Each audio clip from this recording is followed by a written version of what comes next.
Sarah, welcome to the Can Do Resi Wrap.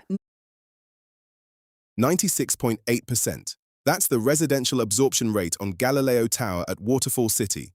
Not at launch, not on a good weekend, at results time.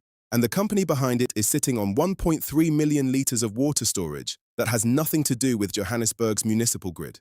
The island strategy is no longer a thesis, it's a balance sheet. I'm Sarah, and with me, as always, is David. We're in a pivotal few days. The MPC decision lands on Thursday, the 26th, and we have a record low inflation expectations, reading the market wants to believe in, a geopolitical oil shock testing whether it should, and Attacq's interim results rewriting what it means to own residential property in Johannesburg. David, let's get into it. Let's start with the macro. Prime sits at 10.25%. The MPC held in January, 4-2, with a minority wanting a cut. And the latest consensus from Investec and Standard Bank has Prime reaching 9.5 to 9.75 by year end, 50 to 75 basis points of further relief expected. But I think the banks will be updating those forecasts, and not in a good direction. The BER released its Q1 2026 inflation expectation survey on the 16th of March, and it shows professional 5-year inflation expectations at a record low of 3.6%. Financial analysts specifically are at 3.2, second quarter in a row below 4%. That's the institutional foundation for the rate-cutting story, and it's well embedded. That sounds like the SARB has clear room to cut, right? Here's the catch. The survey fieldwork closed on the 5th of March, before the oil shock. That record low was locked in before Brent crossed $100. And there's a second layer. While professional forecasters are feeling good, household 5-year inflation expectations jumped from 7.7 to 8.4% in the same quarter. The people actually making rental and bond decisions don't share the institutional view. That gap is a real constraint on residential demand, even if monetary conditions technically improve. Let's talk Attacq. Interim results for the 6 months to December 2025, released on the 17th. These are not just strong financials. They're the most detailed look we've had at what the sovereign precinct model actually looks like when it's measured rather than described. Headline numbers first. Distributable income per share, 60.3 cents, up 9.6%. Full-year guidance upgraded to 11 to 14% growth. Gearing at 25.1%, low and defensive. Net asset value per share, 19 Rand 32. And then the residential piece. Galileo Tower, 220 units at Waterfall City, 96.8% sold at results time. Aspire Waterfall City, the next phase of 217 units, already has 145 pre-sold.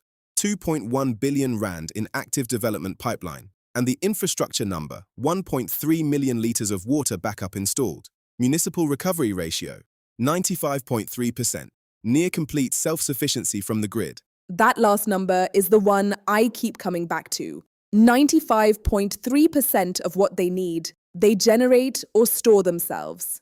That's not a backup system. That's an alternative infrastructure. And the market is paying for it at near full absorption. The premium at Waterfall City isn't for the granite countertops. It's for the money that's been spent on services that surrounding suburbs can no longer reliably provide.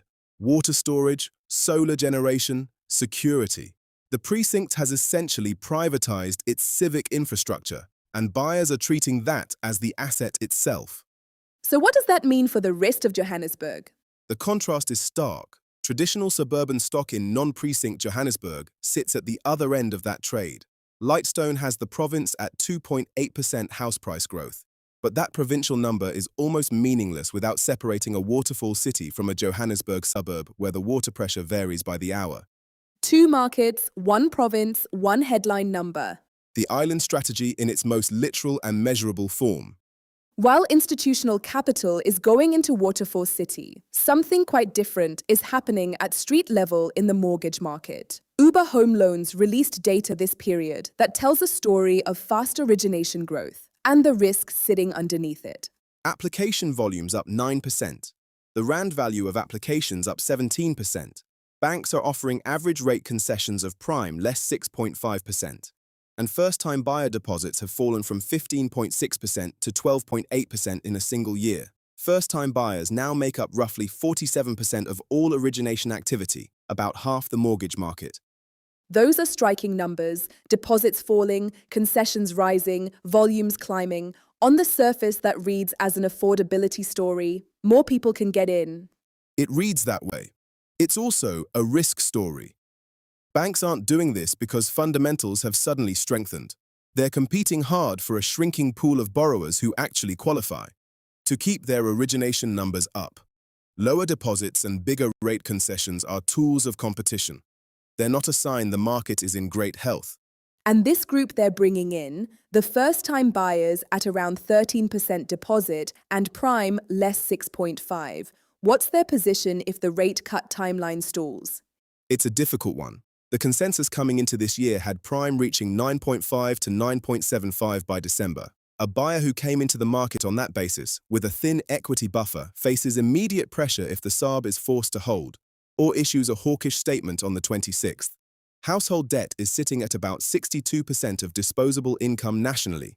This group is stepping into an already stretched environment. We're not seeing non-performing loans in the arrears data yet, but the conditions are in place, and every aggressively priced loan adds to that picture. So the island strategy has its mirror image. Attacq hardening equity at the top end, banks thinning it at the bottom, both happening in the same market at the same time. Same interest rate environment, same MPC decision on Thursday, and two completely different ways of responding to it. We've followed the student accommodation story across 3 episodes now. This period brings it to ground level, with specifics that move it from a structural risk analysis into something more immediate. The University of Pretoria in Hatfield. Market rents in the area for basic shared rooms run between 4,000 and 8,500 rand a month. The NSFAS Metro payment is 5,200 rand, paid over 10 months, February to November. UP's own residences charge between 65,000 and 105,000 rand a year, well above the 52,000 rand cap. The university applied for an exemption. NSFAS rejected it. UP's own estimate of the funding gap for its 12,000 NSFAS-funded students at its own residence rates, over 240 million rand. From one institution. And students are covering that gap out of other allowances. Students are using their monthly meal allowance, 1,700 rand, to pay top-up fees of up to 1,500 rand a month. That can leave as little as 200 rand a month for food.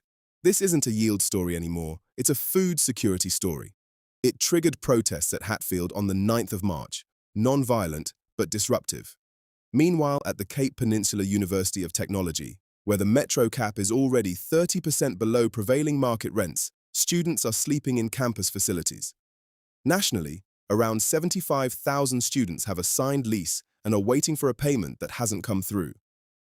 Private landlords holding signed leases with no disbursement. That is the other side of the NSFAS credit risk.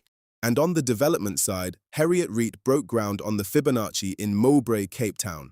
574 beds, 530 million rand committed, projecting a starting yield of 13.5%. Cape Town's central node has around 13,600 beds, serving a student population approaching 75,000. The supply case is real, but that yield assumes smooth NSFAS collection, and everything we've just described is what stands in the way of that. I want to come back to the mortgage market number and push it a step further. Uber's data shows banks offering prime less 65 basis point with deposits at about 13%. The BER survey shows inflation expectations at a record low. Both of those look like green lights. They do. But the BER survey closed on the 5th of March, before the oil shock. The record low reading that's anchoring the rate cut story was put together before the main thing threatening that story had fully arrived. So here's where we are. A lending environment calibrated to a rate path that was priced before the shock, offering terms to the group most exposed if that rate path doesn't hold. Non-performing loan risk isn't in the arrears data yet, but think through the sequence.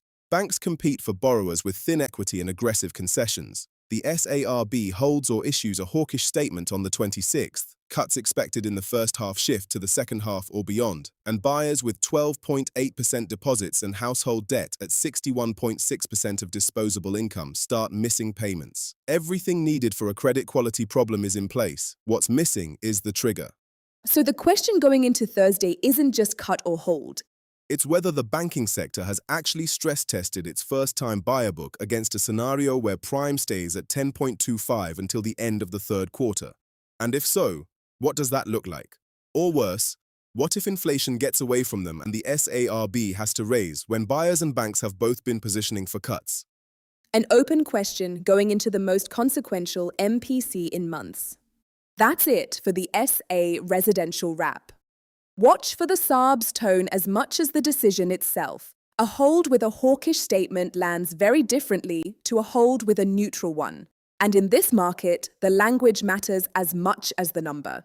We'll have the post-MPC read in an upcoming episode. Thanks for listening, and please remember to like and subscribe.